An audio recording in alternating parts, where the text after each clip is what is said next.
Hello and welcome to this new edition of 5 Round MMA. My name is Alex Ramirez, alongside my co-host Albert Cita. Thank you all for joining us on whatever platform you're using, whether it be wherever you get your podcasts, Apple Podcasts, Spotify, Amazon, Podomatic, or you're watching us on YouTube. Thank you so much for tuning in, hearing us jibber jabber on the world of mixed martial arts and professional wrestling. We've got a great show for you this week. We're going to talk about the recap and reactions of UFC 256. I know for me, Albert, is a super emotional night. Hell yeah, dude! If I look like messed up, that's because I am. I'm so hungover right now. Also, we're going to talk about the pending, I guess it'd be Tuesday, Wednesday night war between AEW and Impact Wrestling. Also, we're going to talk about Scott Coker, the president of Bellator MMA, kind of turning a corner on the franchise's kind of plan, because usually they were just, hey, we're going to sign every ex-UFC guy we can get, but might not be the case anymore. And then we're also going to ask why the hell is WWE so obsessed with Bill Goldberg? Do not know why. Before we get started, Albert, I know we are kind of a few weeks away from Christmas. What do you do to get in the Christmas mood? Are you big on Christmas music? You putting up decorations? You like to buy gifts? How does Albert see to get into the Christmas spirit? I just don't get in the Christmas spirit. I'm not gonna lie to you. I'm a Halloween guy, and then when Christmas comes, I just look forward to some good menudo. Yeah. So I guess that. I mean, I don't know if it's because I'm hungover and I'm just craving menudo, but that's what it is. That's all I look forward to. What about you? I am big on Christmas music. I'm not gonna lie. I'm one of those, like, you know what? Yeah, I remember since high school, you have a radio station, a go-to radio station, for Christmas music. Yeah. So over the years, I've been kind of collecting random Christmas songs here and there that I found. I'm still kind of old school. I make as great as like Pandora and Spotify are, I'm old school. I make playlists still, so I still open up my iTunes every once in a while and add some music on there. So I'm kind of just cranking out the music, Christmas music, especially after UFC 256. I need something to cheer me up because, Albert, let's get this round started. Round number one. UFC 256 main event, flyweight championship bout, Davidson Figueiredo versus Brandon Moreno, and what people are probably calling the fight of the year. Tony Ferguson drops a decision to Charles Oliveira. Mackenzie Dern, I don't know who she is, showed up and just started banging. It was supposed to be a jiu-jitsu match versus her and Verna. I'm not going to pronounce her last name because I'm going to butcher it. It was billed as a jiu-jitsu matchup, turned out to a stand-up brawl, which is really good. And then probably the breakout star of the night, other than Brandon Moreno, Kevin Holland decimates Jacare Souza. And then, of course, Junior Santos was a punching bag for Cyril Gagne. Albert Cita, you want to start from the top or go all the way down? Or we'll talk about from the main card. Yeah, let's go from the top because I think that's what has the most meat in it. Yeah. Majority draw. They fought to a draw. Which Brandon Moreno, Davidson Figueiredo, I think was bullshit. Yeah. I just want to. One of the judges had the second round going to Figueiredo. Tell me that's not ludicrous. Yeah. If anything, if you're gonna give a round to Brandon, it was that second round, right? I think so. Because I think that's when he turned the corner. I think that's when the momentum shifted, and I think that's when you knew this was an actual fight. Yeah. Right? Mm-hmm. Yeah, because that first round, okay, might be Davidson all over again, but then Brandon Moreno, he's almost like he needs that to have his back up against the wall to kind of go forward, right? That's what he needs. And just two judges, Derek and I don't even want to talk, Junichiro, both had the second round going to the champ. Yeah. That's, I don't know. That's so, I don't know what fight they were watching. What's going on at the Apex Center? Yeah. I that just blows my mind, to tell you the truth. And then on top of that, I hear people saying that, people were saying that if it wasn't for that point, he would have won, obviously. Yeah. But people forget that, I mean, if it wasn't for that low blow, maybe Brandon would have pulled the gas and won that match. Yeah. So. Well, I know for me, I picked Figueiredo based off his performance off of Alex Perez. but Brandon Moreno came for a battle, and he did it. What a fight. I mean, do you run it back right away? Well, first of all, I don't think Brandon can run it back again because his arm. I mean, I haven't read any of the reports, but that arm looked nasty. It might be broken. I wouldn't be surprised if it is. Yeah. So that alone, you gotta wait. And the second thing is, I feel like I don't want to give excuses because everyone kept bringing up the champion. He does a big weight cut, and doing 2 weight cuts. Maybe that's what kind of even the bar, and you hate hearing that. You know, you want to see the best the day they fight. Yeah. So with those 2 things in mind, I think they need to wait just a little bit in the springtime. Yeah, both guys recover. I mean, but you don't put someone up in there against Figueiredo, right? Oh no. I think the matchup. If you're saying this is not right away, but this is the next matchup. Rematch. You have to. Maybe spring or summertime. And also, it lets the flyweight division kind of develop a little bit more. Yeah. If they wait until springtime, maybe we can see more contenders rise up. Yeah. Yeah. So I think so too. I think you have to run it back, not right away. Let these both guys rest. They just fought like 3 weeks ago, and they fought again on Saturday night. Let them rest. Springtime, maybe early summer, run it back again. See what really happens when both are healthy and a full training camp for each. Co-main event. My heart is broken. Tony Ferguson drops, but granted, it's just he dropped 2 fights back to back. People are saying it's the end of Tony Ferguson. Charles Oliveira is. He's really good. He's been really good. Yeah, it's crazy to see when like a fighter blossoms. Yeah. and that's what you're seeing. I mean, he's been under the radar for so long, but had some pretty good finishes. Yeah. That I guess finally he got everything. I mean, he's chugging along. But I will say this though, Kevin Lee was putting up such a good fight against Charles. I thought Kevin Lee was going to win that fight until Charles Oliveira jumped on him and did the guillotine. Or no, he didn't jump on him. I think Kevin Lee went for a takedown. But with that said, I think this encourages Kevin Lee, who's been on the wrong end of a lot of his last couple of fights. Yeah, I think this should be a big like a wake up call for him. Yeah. Well, obviously Charles Oliveira is probably next in line for the title shot. Has to be. Tony Ferguson, we're going to talk about it in the next round. Unless Conor has something to say. Yeah, exactly. So real quick down the line, Mackenzie Dern, she's proving... It was a good fight. Yeah. But I still think she needs to face more ranked fighters before we start talking championship. Yeah. I mean, obviously, if you guys follow her on Instagram, it was funny. I think she was very popular before she got married and had a kid. But once she announced she was pregnant and like had a fiance, like I guess she even said herself, like her followers like dropped by the thousands. As you can show you what guys' motivations are, but she's still very popular. If her in cage abilities and performances matches her performances on social media, she's a big star in the making for the UFC. And again, Kevin Holland's probably the future of the middleweight division. That kid. Yeah, SoCal kid from Riverside, based out of Riverside. In Ontario. We actually got to see him. We're talking about now. We've seen him a few times out of King of the Cage out here locally, and LFA a couple of times out in LA. So definitely cut his teeth here in Southern California. And then let's scroll down. Junior Dos Santos KO'd in the second round against Cyril Gagne. Yeah, complained that it was back of the head, but seeing the replay, the guy JDS. It was side of the head. The life of a heavyweight is about what, 2 years maybe? And he surpassed that big time. So all right, that's it for you. That's it for our recaps and reactions of UFC 256. We're gonna come back and delve deeper into the future of Tony El Cucuy Ferguson. Do not go anywhere. 5-Round MMA. Welcome back. Time for round number 2, and we are joined by our executive producer, Mr. Guillermo Cita. Guillermo, how you doing, man? Man, I'm good. How are you guys doing?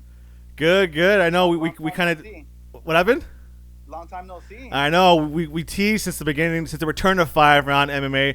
We're going to get the crew back together one at a time. So you were the first one on here of the original 3, and then also the quartet with Jason Hendricks. So, Guillermo, I want to thank you for joining us here. We're going to get your quick reactions on UFC 256. What were your thoughts on the main event? Overall, dude, I thought it was a very underrated card. Yeah. I mean, like we're debating about buying the pay-per-view just in general. Yeah. And now I mean, I watched it, but now I was like, man, I should have ordered it because all the fights were actually pretty good, believe it or not. Do you think you got to run it back with Figueiredo and Moreno? Oh, that's the only fight that makes sense, right? Well, yeah, I mean, like they have to run it back. Majority draw. I mean, they have to run it back. There's no ifs, ands, or buts about it. Everybody, hold their horses. They got to redo this, and let's get a real winner declared out of this. Mackenzie Dern is proving that she's more than an Instagram model with the striking. People, she's obviously known for her submission, but yesterday she put on a pretty good striking clinic against her opponent. You think she has the potential to break out in 2021? I still need to see more. Yeah. So this is a little bit bottom of the rankings. I want to see the top her against the top ranked girls in the division. So yeah. To me, that she still has to prove it. But we'll see. I mean, like I think she took a step in the right direction. I think people are starting to know her name because before the fight, I had heard about her, but not. But now she has my attention. Yeah. So now what we really want to focus on this round, go ahead and start this timer, is the co-main event. Tony Ferguson loses via decision. I want to point out, did not get finished by Charles Oliveira. So, Mr. Guillermo Cid, I want to ask you, what's next for people are questioning, is this even Tony Ferguson? Should he even fight anymore? Oh, my God, El Cucuy's gone. He's dead. If this is all I follow on Twitter, by the way, and some of the media as well. El Cucuy, he's no longer who he is, blah, blah, blah, blah. Guillermo, what are your thoughts on that? The reaction to the fight last night, and where does Tony Ferguson go from here? So first, I need to start off with saying you guys are fools. I told you guys. When you did pick Oliveira. When you guys said for my picks, I said Charles Oliveira, and you even text me. I was like, did you misspell Tony Ferguson? No, dude. I was like, I'm going for Oliveira. The part of the reason why is, dude, I love Tony Ferguson, so don't get me wrong. But Tony Ferguson has been in way too many wars. He's not there mentally. And Charles Oliveira, I mean, like, he's been in the fight game so long, and every time I see him, dude, do not get this guy on the ground because he is jiu-jitsu, 101, dude. Like, this guy will school you on the floor. So, I mean, to me, for El Cucuy, he is done. I don't care what you guys say. I think Charles Oliveira was actually trying to be nice and not attack that left arm because he broke that or he did some damage. So, if anything, Tony Ferguson should thank Charles Oliveira because he still have at least a UFC career after that fight. I wouldn't say he's done. I would say give him one more fight, and I think if he has another lackluster performance, I think then we could have that conversation. I mean, he fought against two of the top of the division. And Charles Oliveira. So. And, I understand that in the Justin Gaethje fight, he was there. I mean, he was literally seconds away from winning that fight when he landed that hit. So what you don't realize is what's next for Tony Ferguson because he's not going to get a Dustin Poirier. He's not going to get a Conor McGregor. So you give him a trash can? You're going to give him a trash can? So then you can get all hyped up on him? Let's keep it real, exactly. Dude. That's what I want. Why wouldn't you not get Dustin Poirier? Because he has Conor McGregor. And what if Dustin Poirier... No, I'm saying win or lose. How's that not a good matchup? Win or lose for Dustin Poirier. If Dustin Poirier wins, that's a horrible matchup. Like, dude, don't even ever mention that in this show ever again. It's a step down for Poirier if he wins. Correct. For Conor McGregor, it makes no sense money-wise. Like, it's not there. He'd rather do a Nate Diaz fight that's going to produce millions and millions of pay-per-view buys than a Tony Ferguson. I guarantee you he did not get the pay-per-view buys with that. And then we still have Michael Chandler, who hasn't proven himself in the UFC yet. And there's a reason why he hasn't come out, dude. He's a chicken. Dude. That's true. Yeah. I mean, it's starting to look a little bit sus that he's not taking fights because we discussed this on a previous podcast episode where I honestly think Chandler just wants big money fights. Yeah, I don't think he wants to just prove himself. If you really wanted to fight, dude, I know he was waiting in the wings, but when that fight was taking place for the championship, Khabib versus Justin Gaethje, he should have got a trash can, dude. That made perfect sense. Even right now, Ferguson versus Oliveira, where the hell is he at? Like, I mean, I thought he was ready in the wings. Yeah, Michael right? Chandler. Yeah. Yeah, for Michael Chandler. So I mean, come on, man. So I'm just trying to point out that there's still matchups for Tony. I don't think you can just write him off. I never wrote him up. I'm just saying he's been in too many wars. that all these elite guys, he's bottom echelon now. I mean, like he's dropping and he's dropping in a hurry. He's just been in too many wars, dude. So what do you say now? He takes a few months off, comes back maybe spring or summertime 2021. Don't try to rush back. Knowing Tony Ferguson, he comes back in 2 or 3 months if his arm's not broken. Wow. If his arm's broken, then I say away from him in the summer. I think right now Tony Ferguson just wants to be active. He just wants to scrap, which is dangerous. That's dangerous. Then you run into the whole cowboy ceremony, right? Where you're no longer fighting for a title. You're no longer a title threat. You're just somebody to fill out a fight night card. And I think Tony Ferguson is better than that. What really got me mad last night was all these people on Twitter saying, "Oh, this is proof that Khabib would have dominated Tony." Okay, yeah, maybe on Saturday night that Tony versus that Tony Khabib, yeah. But back when this fight was supposed to be run, back how many years ago? I think Tony would have definitely. Hey, you got to put blame on Tony Ferguson too. Didn't he blow out his knee? Didn't he get injured as well? I blame Fox Studios. I blame Fox Studios. But, tape up your cables, bro. We could be back and forth on that one, but people just making like, yeah, okay, last night. Debatable, Alex. Anyway, debatable. It is, but yeah, yeah, I don't know. I think, like you said, I think I'm good with Albert here. Give him one more top guy. If you lose 3 in a row to top guys, then okay, you're out. You would exactly. You would agree with Albert, dude. You guys just freaking choose with your heart, dude. It's proven, dude. That guy does not look like the same Okukui. He does not look scary, dude. I might, check underneath my bed to see if Okukui is there because I'm not scared, dude. All right, that's it for round number 2. Gummy, you want to stick around for one more round? Talk about what the future business plan Bellator might be doing. Let's do it. Do not go anywhere. We're going to take a break and come back and talk about what Bellator's plans are for making their own stars. Don't go anywhere. 5-round MMA. Welcome back. Time for round number 3. We're still joined by our executive producer, Guillermo Cita. So it's kind of a combination here of different news stories around here. Last week, Dana White said that massive cuts are coming to the UFC roster. Upwards to about 60 fighters are going to be cut. We already saw they part ways with Yoel Romero. They parted ways with Anderson Silva a couple months ago. Or about a month ago, and they also, cut Rachel Ostovich. So they're coming here. Dana White says more to be coming here. And this kind of started with Anderson Silva. Oh, he's cut from UFC. He's going to go straight to Bellator, right? Well, guess what? Scott Croker, president of Bellator, came out real fast and said, you know what? No, we're going to actually not sign Anderson Silva. We have no interest in Anderson Silva. So, okay, Anderson Silva's older. We kind of get that. But then when Yoel Romero got cut, even Albert and I said, he's still at the top. He can maybe go to Bellator, interesting matchups. Well, this week, Scott Coker said, you know what? Yoel Romero's manager did call us, and you know what? We're actually going to pass on that one because Scott Coker said we're going to start building our own stars like AJ McGee. We have, Michael Page. Guillermo, Bellator's been known almost as a joke as like the graveyard or the retirement home for these ex-UFC fighters. Damn, Alex, relax. No, but is that not what it is? It's been like a retirement home for, right? It's not what it is. It's a stepping stone, and this is what you Albert and Alex don't see sometimes. It's like sometimes you need these stepping stones for some of these younger guys to make those elite jumps, and they need those to fight against those top names. So I get what you're saying.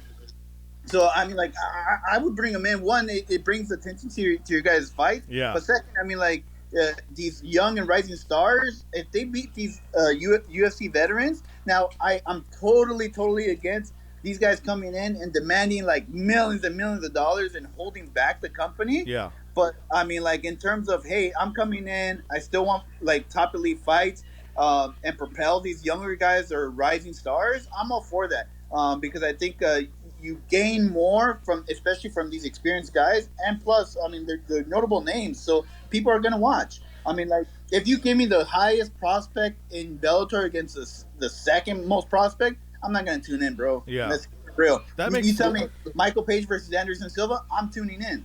That's a good point. I didn't think of it that way because I think we're so used to like Bellator having these Chael Sonnen versus Tito Ortiz matchups, right? That's the problem, Alex. That's what we don't want to see. You don't want to see Bellator sign Anderson Silva and sign Yoel Romero and put them in a match together. But you want them to sign Anderson Silva and then put them up against Michael Page. You want them to sign Yoel Romero and put them up against their own like lightweight or middleweight contender, right?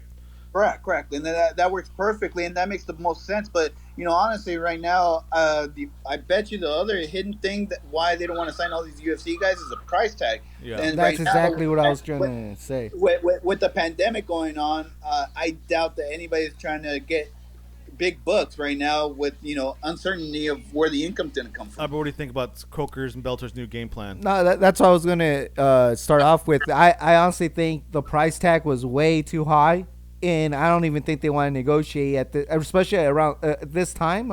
They didn't want to go back and forth, especially because the price tag was so high. I bet you. Yeah. And I don't blame you, Romero, because again we talked about. I think he knows he has maybe 3 more fights left in him, and he's just trying to maximize it. You're such a fool. What are you talking about? Dude, you here earlier in the earlier round, you talk about Tony Ferguson still in this prime, blah blah blah. Even though Yoel Romero is 40-something years old, maybe I've seen the memes where he's. But I feel we've I seen the best of Yoel already. No, I don't think so. I Really? don't. There's no way you're gonna tell me Yoel gets better. Honestly, before he got cut, I was about to say to you guys, Yoel Romero versus Izzy, straight up. Let's do it again. Oh. Horrible. I don't want to watch that. Yeah. They didn't throw. That's the problem. They didn't throw the first time around. But to give credit to Scott Coker, if you go look up their middleweights, they do have a lot of young contenders, and they have decent records. I mean, there's guys in here that are 17-1, 7-0, 9-1, 8-2, 13-6. 14-2. So they got. I was doing research. Yeah. So, it's because I got Google right here, right in front of me. But I'm just pointing out, Scott Coker isn't crazy. He does have middleweight contenders that they can grow. Yeah. But I still feel like you don't pass up on Yoel Romero. Well, especially I do think the price tag must have been too high. To Guillermo's point to what he said about okay, let's bring in this Yoel Romero. Just like we're gonna make an analogy for wrestling. We're gonna bring in this top name to put over our young stars. I didn't think about that, but maybe it is a price. No, because if you're talking about Sting, you're talking about like Chuck Liddell, not Yoel Romero. That's very true. Yeah, but it's interesting though, because like I said, Bellator had the reputation of, hey, we're gonna we're gonna bring in Fito or Chael Sonnen and Tito Ortiz, all these guys who maybe they went from okay, we're gonna sign a Phil Davis or Ryan Bader, maybe guys who didn't reach their potential in the UFC and make them stars. That didn't really work out for Phil Davis or Ryan Bader. Even Ryan Bader's a double champion, but he's still not really a draw. Real quick, what's crazy to me again? It has to be the price tag. Yeah, I'm a Machida fan, but how do you keep Machida, but not Yoel Romero? He's irrelevant. That's why. Should run that back. No, but what I'm saying is, but Machida is with Bellator. So how do you justify that? Yeah, no, I get it. Maybe it's an old contract. I don't know, but yeah. All right, that's it for round number 3. We're gonna take a small break and come back and enter the championship round. Switch to professional wrestling. Again, we want to stick around, talk about some Impact versus AEW. Yeah, dude, I'm tired of you guys wrestling. You guys are on another level, bro. All right, do not go anywhere. We're going to switch gears and talk about pro wrestling coming up next. 5-round MMA. Welcome back. We are now entering the championship rounds. We're going to switch gears from mixed martial arts and talk about some professional wrestling. Albert, Guillermo, do you guys know the war is on? The war is on. The Tuesday-Wednesday night war, AEW versus Impact. It's officially been. The shot has been fired, or maybe you guys are just kind of like, oh wait, what's going on here? What happened? 2 weeks ago? Winter's Coming, when Don Callis came from Impact and helped Kenny Omega defeat John Moxley, and then they said, oh, we're gonna announce our reasoning on Impact on Tuesday, which is a completely different wrestling company on a completely different channel. Kenny Omega's full heel now, has Don Callis talking for him. But what was unique about that Tuesday night Impact on Access TV was that Tony Khan bought airtime, quote, bought airtime to run a commercial for AEW, kind of like an old NWO style. Say, hey, I'm Tony Khan here. I'm actually giving money to Impact because I'm buying them airtime here. So yeah, Kenny Omega's our champion. I could have stopped him from coming on here because he's under contract with us. Kind of like a heel thing. So now I guess the build-up is supposed to be a champion versus champion. Kenny Omega, who's a AEW World Champion, may fight Rick Swann, who's the Impact World Champion, down the line to kind of keep this feud going. Guillermo Cito, are you buying this kind of manufactured feud at all? Are you kind of going with it, or what's your thoughts on this? No, this is a joke, bro. I mean, it's too early. First of all, Kenny Omega's overrated. I don't know who the hell. Whoa! First off, Guillermo, you need to step back real quick. I think you came a little bit too hot today. I did come too hot because there's no way Kenny's overrated. Dude, if anything, he's underrated. There's a reason why these guys are doing this type of move, because they still can't compete against WWE. My boy Roman Reigns, Guillermo is such a mark that he doesn't even know what's going on. You guys are marks. This is clearly a favor. Marks. You guys are such indie marks. It's not even funny. This is literally a favor to Don Callis to make some of TNA's ratings go up. Impact. Impact. Correct. 100%. But the real dilemma, the reason why you put like champion versus champion is because you're trying to get people to tune in. Obviously people didn't tune in for Sting, and now they're trying to get the next approach. Let me put my conspiracy booking hat on for you, Guillermo, and then I'll tell you what I think is going to happen here. Because, dude, the yard belongs to one dog, and he's in WWE. Don't be quoting Roman Reigns in this show. He goes through the desk over. I got him going. But here's what I think is going to happen. They're pretty much going to do the same angle that Austin Aries did, where he captured a bunch of belts. Yeah. And where's Austin Aries at, though? Yeah, but see, that's what I'm saying. They did with Austin Aries, but now they're going to do it with the superstar like Kenny Omega. If you guys don't know, he is the AAA champion. Yeah, he defended it. And he defended it yesterday. So he has 2 of the big belts already. Yeah. He goes on to Impact. If he wins the Impact belt, I mean, he's going to look full strapped on. Yeah. And I think they're going to go for that angle. And then go to Tennessee, go to Georgia. Do they even know what AAA is? I mean, let's keep it real, dude. Well, that's why. Down in Florida. I'm looking forward to Roman Reigns versus The Rock. No, let's make it happen. They're trying to get these other promotions on the main market. Yeah. I mean, I think that's the whole point here is to get a unique angle and at the same time help out other companies, because more competition makes it better. Wait. Look. The only point I want to make is it's too early. What they should have done is build like a Bill Goldberg. I know you guys are going to talk about Bill Goldberg coming up next, but Bill Goldberg, this undefeated streak guy in Impact. No, but just the storyline, Alex. The storyline where it's like this guy's unbeatable, and then that's when you do like a Kenny Omega, or it doesn't even have to be Kenny Omega, John Moxley, whoever it might be. Now you build this super show, right? Yeah. To me, I'm still not tuning in to Impact. Well, I think like everybody keeps talking about like AEW helping these other organizations, but I still don't see where like the give and take is for it. Like, yeah, I see Thunder Rosa from NWA on AEW, but what's she done in AEW? Like, so you're gonna have an AEW star and Kenny Omega go to Impact and then like beat their champion? How's that gonna help Impact? Like yeah, I think that Tuesday episode of Impact with Kenny Omega the audience grew by 33%. Which it's working, right? But it's so Guillermo's wrong. Kenny Omega is a needle mover. No. You know who the needle mover is? Is your boy Chris Jericho, John Moxley, Cody Rhodes. They're the ones holding everybody else back. No. That's the only reason why I tune in. Yeah. Chris Jericho's not wrestling? Okay, let me change it. Also, Albert and I were exchanging text messages last week about the whole AEW commercial. And I wanted to point out to him that it took about 20 years for Vince McMahon to write himself into a storyline, with the whole Austin versus McMahon thing, over 20 years, right? And it took Tony Khan about less than 2 years to put himself in a storyline. Which is like what every wrestling fan would do, right? Like if I have my own company. If I have my company, first show, I'm in it. So it's like. Hey, quick shout out though. Yeah. Hey, Lupe, if you're watching, who do you know? Do you know Sting? Or do you know Kenny Omega? That should tell you. Hey, you can't patter the audience like that, man. Two things before we end this round. Yeah. One, it really is a Tuesday night war, because if you guys don't know, on YouTube, okay, AEW has AEW Dark that premieres on Tuesday. That's right. So there is a little competition there. And then second thing is Anderson Machine Gun is teasing a reunion with Kenny Omega. And Bullet Club. the dirt sheets are saying that they may be the ones from Impact to go to AEW for a match or two. Oh, okay. And I want to see that. And I think you're dumb if you don't put them together.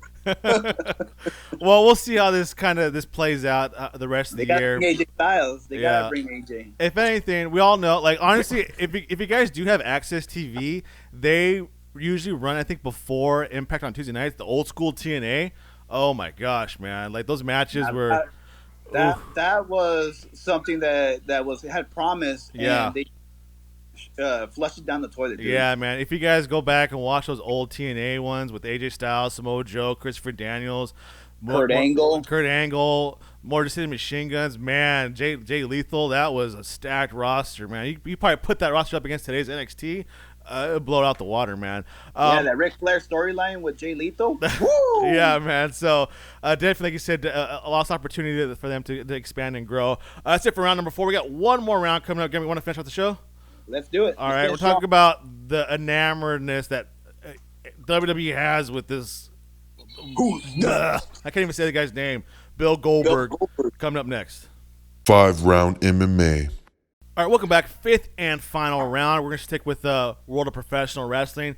Albert, if I were to tell you that the WWE Network was going to create and premiere a documentary on Goldberg's WCW undefeated streak, what is your interest in viewing it? 0. Guillermo, what's your interest in viewing a documentary on that? 100%. I will watch. Get out of here. I'm gonna tell you right now, Guillermo is just fronting because when back in the Monday Night Wars, he was with WWE and he did not like Bill Goldberg. Let me set the record straight though, Alex. Albert's 100% right. So I'm a Stone Cold Steve Austin fan, but why I'm saying I'm gonna watch because it always intrigued me why Bill Goldberg got so much like, right? Yeah. And so me too. I still wonder It's that. just the way he looked. It's beyond that. He looked the part. That was it. There's actual people that we text message, me and Albert on a group chat, that will agree with me that actually believe that Bill Goldberg was better than Stone Cold Steve Austin. Oh my goch, those people do not belong. They're also residing in Atlanta, Georgia now. So with that point being said, is that there's still people that never got to see that dream matchup. So yeah, but I mean, like, okay, the intrigue of Bill Goldberg still but exists. You know what's funny? I thought that for the longest time, like we kind of got robbed as fans that we never got to see Bill versus Stone Cold. Yeah. But now that the dust has settled and you can kind of look back, thank God we never saw that matchup. That thing would have been horrendous. Yeah, as good as Stone Cold was, he's not that good. Yeah, Stone Cold's super good in the ring. But Bill Goldberg, you got to carry that guy too much, man. Well, I think I got to get to the point of this here is like, for some reason, Vince McMahon, because just like Goldberg this, Goldberg that, let's bring him back for the Saudi Arabia show. Let's put the strap on him. Let's bury all these young guys. And now there's rumors now that they're inching towards, I think, a Goldberg versus Roman Reigns match for WrestleMania. Like, what the hell? Sense. Goldberg is gone. This dude, he's been horrible for 20 years. Dude, I told you guys from day one, it's not about the wrestling match inside the square circle. It's about getting people to tune in and buy. It's a business. Yeah, but like, what's this graybeard gonna do and come in like? Look, if anything, Guillermo, this is the part where you're wrong. I get what Vince is trying to do and maybe compete with the Sting appearance and whatever. Oh my! I hope not. Yeah. But if anything, WWE is exposing themselves. If Bill Goldberg goes in there, has a horrendous match with Roman Reigns, that's bad. Yeah, that's bad for business. That's bad for business. You already had the pay-per-view buys. I don't know. I think you're risking more for those numbers. Yeah, you get that pay-per-view buys that match, but if they have a horrendous match, I mean, I don't know. I think you're jeopardizing Roman Reigns' career, not just physically, but I think just in general. Like, well, I want to real quick too. So I was reading on the dirt sheets about. One of the reasons why Sting signed with AEW is he had a really bad taste in his mouth on how his WWE his run was the whole thing, how it happened. Well, Sting has had a bad run his whole career, if you ask me. Okay, so he's saying like he obviously didn't get that final like farewell, right? And that's why AEW can do it right. They're going to do it right, send him off right. And then I don't know if you guys saw the Stone Cold podcast on the network with Kurt Angle. Stone Cold asked him about like, hey, how do you feel about that final run when you came back? And Kurt Angle said, I fully expected to come back and wrestle. not like be a GM. I don't want to be a GM. I just wanted to have a limited schedule and maybe get one more title run. And he specifically said like Goldberg did. And I don't know why they did that to Goldberg, but then didn't do it to me. Talking about Kurt Angle. So why the hell does every time this fool comes back, they put the strap on him, put him on main event status? What the hell does anybody see in Goldberg? I do not over Sting. Well, Albert, I'm going to pick Sting over Goldberg any day. Oh, yeah. 100. And I'm going to pick Kurt Angle over Goldberg 1,000 times over. Hey, Alex, doesn't Goldberg have other shows that he does, like kind of like the head guy of the show? He had a couple, but I think they're all done. He has some like hot rod shows. Because I'm gonna tell you something, Alex. Is like it's just Bill Goldberg appeals more to the mainstream audience. It's his look, bro. Yeah, it's his look. Right. But look, I know you're right. But I do want to. I don't like it. I do want to point out something that I feel like what Vince is trying to get at. I think with the success of Undertaker's, like, I guess you can say second career, because he has a lot of people saw the documentary. A lot of people saw the documentary of Undertaker. It was well praised, his retirement and all that stuff. And I feel like maybe Vince is just trying to ride that, and now the next person is Bill Goldberg. Goldberg doesn't deserve that, though. I know he doesn't deserve it, but I'm saying that I'm thinking that's Vince's idea. Yeah, well, it's his company, so I'm just waiting for DX, Michaels, and Triple H, because they're coming up next too. Watch, they're gonna get the strap on those guys. Shawn Michaels out of retirement, the strap. Watch. One final run. Well, the biggest one's going to be, I think, Cena versus Orton to break Ric Flair's title record, right, to become the 17-time champion. Yeah, see, I can get behind that one. Yeah, it's two guys, but I mean, like this whole Goldberg thing, man, I just did not understand. Not me neither. Man. Honestly, I almost want Rock, that. I almost want that matchup just so people can like clearly see Bill Goldberg does not belong in the ring now and back then either. What happened? Bill Goldberg's not in his prime anymore. It's just so even in his prime. Ask Willem Weagle how that went. Well, I mean, I just don't see him like what good is he now, man? It's like give me McIntyre versus Roman Reigns again. The scary thing is, outside of Roman Reigns, what does WWE really have? True. We've been saying that, though. Yeah. Your boy Drew McIntyre couldn't carry that storyline, bro. Honestly, that was too early. They needed fans for that Drew McIntyre run. Yeah, for sure. All right, that's it for this week's show. Mr. Guillermo Cita, thank you so much for calling in. Yeah, no problem. We're back. We're officially back. We're consistent. Make sure you guys keep up with us on a weekly basis on our social media platforms, on Twitter and Instagram, both at FiveRoundMMA. It's FIVE Round MMA. Subscribe, like, follow, comment on our YouTube channel. We're not going to spam you too much with videos once a week, and if we have interviews here, we'll maybe 2 videos a week here. So put on the notifications, so you know when new episodes drop of FiveRoundMMA. Albert, you got anything? Just, I noticed no one's tagging the fig art. I said, let me see some fig art, guys. Yeah, Albert is very big on collecting toys now, or collectibles. Sorry, action figures. Yeah, what's the proper Don't word disrespect, here? Man. Just say figs. Hey, Guillermo Cita, sign us off one more time like you used to, please.